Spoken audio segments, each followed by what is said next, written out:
পটুয়াখালীর বাউফল উপজেলা দেশের দক্ষিণাঞ্চলে যে কয়টি স্বনামধন্য এবং আকর্ষণীয় অঞ্চল রয়েছে বাউফল সেগুলোর মধ্যে একটি। বাউফল ভূখণ্ডটি প্রাচীনকাল থেকেই প্রাকৃতিক বৈচিত্র্যে ভরপুর।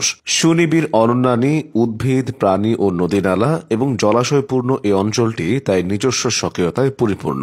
অবিভক্ত বাংলার সাবেক প্রধানমন্ত্রী শেরে বাংলা এ.কে ফজলুল হক বাউফল উপজেলারই কৃতি সন্তান। এছাড়া তৎকালীন যুক্তফ্রন্ট সরকারের আইনমন্ত্রী মনোরঞ্জন শিকদার, বীর উত্তম শামসুল আলম এবং সাবেক প্রধান নির্বাচন কমিশনার কে.এম. নুরুল হুদা বাউফলকে আলাদা করে চিনিয়েছেন। এই উপজেলার কৃতি সন্তানদের মধ্যে সাবেক বিচারপতি আসাদুল ইসলাম বাচ্চু মিয়া, বরিশাল সিটি কর্পোরেশনের সাবেক মেয়র শওকত হোসেন হিরণ এবং প্রখ্যাত রাজনীতিবিদ আসম ফিরোজের নামও থাকবে। বাউফলকে বলা হয় পটুয়াখালী জেলার শিক্ষানগরী। শিক্ষার সুষ্ঠু পরিবেশ ও মানোন্নয়নে দক্ষিণাঞ্চলের যে কোনো এলাকা থেকে এখানে বেশি কাজ হয়েছে। বাউফল সরকারি কলেজ, কেশবপুর মহাবিদ্যালয়, বাউফল মাধ্যমিক বিদ্যালয়, বীরপাশা মাধ্যমিক বিদ্যালয় এবং ওবায়দিয়া সিনিয়র মাদ্রাসা বাউফলের কয়েকটি বিখ্যাত শিক্ষা প্রতিষ্ঠান। সব মিলিয়ে এই উপজেলায় একটি সরকারি কলেজ সহ মোট 13টি কলেজ রয়েছে, যার মধ্যে একটি মহিলা কলেজও আছে। এছাড়া রয়েছে 61টি মাধ্যমিক বিদ্যালয় এবং 134টি প্রাথমিক বিদ্যালয়। ইসলামী শিক্ষার প্রচার ও প্রসারের জন্য এই উপজেলায় দাখিল, আলিম এবং ফাজিল মিলিয়ে মোট 67টি মাদ্রাসা রয়েছে। এবার বাউফলের নামকরণ ও পটভূমি সম্পর্কে জেনে নেওয়া যাক।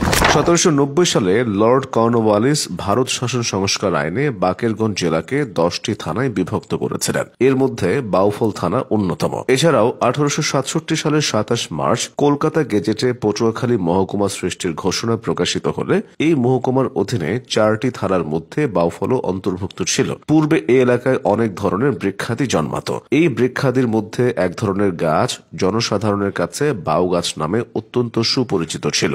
ধারণা করা হয় ওই গাছের নাম অনুসারে এই এলাকার নাম হয়েছিল বাউফল। এরপর 1874 সালের আগস্টে বাউফলে থানা স্থাপন করা হলে এই নামটি আরো ব্যাপকভাবে ছড়িয়ে পড়ে। আরেকটি মত অনুযায়ী আগা বাকের খাঁর শাসনামলে এই এলাকার নাম বাউফল হিসেবে পরিচিতি লাভ করেছিল। সে যাই হোক, থানা হিসেবে প্রতিষ্ঠিত হওয়ার শতাধিক বছর পর 1983 সালে এই অঞ্চলকে উপজেলার মর্যাদা দেওয়া হয়। বর্তমানে এই উপজেলার অধীনে একটি পৌরসভা, 14টি ইউনিয়ন, 134টি মৌজা এবং 140টি গ্রাম রয়েছে। সব মিলিয়ে পটুয়াখালীর 487 কিলোমিটার এলাকা জুড়ে বাউফলের বিস্তৃতি।